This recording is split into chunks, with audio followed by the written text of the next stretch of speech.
The biggest issue in recruiting today isn't AI-generated CVs, and the solution certainly isn't AI interviews.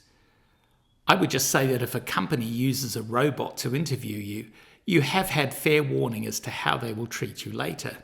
If they can't afford to put a human up to interview you, they are unlikely to spend anything on managing you either, beyond some software subscriptions. The big issue is getting below what I call the presentation layer.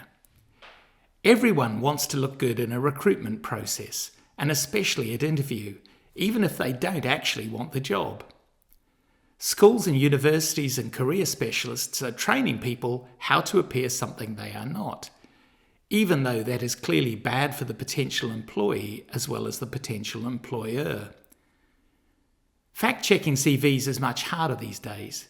Past employers are unlikely to say anything too truthful in case they get sued. So it does come down to what shows up at interview. But here's the catch. You shouldn't be interested in how polished or awkward a person is, not unless the job you have in mind involves being interviewed in the media on a regular basis.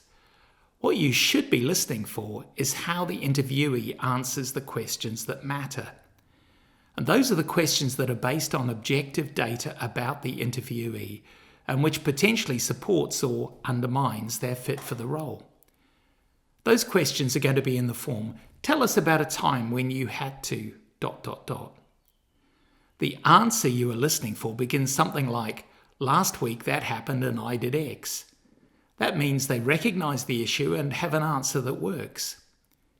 If on the other hand they say, yes, I believe that's very important, then no points. But here's the million-dollar question, and that's because the dollar value difference between the right and wrong candidate is going to be at least that much.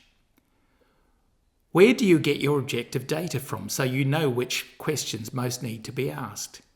You can find my answer in the description below or the first comment.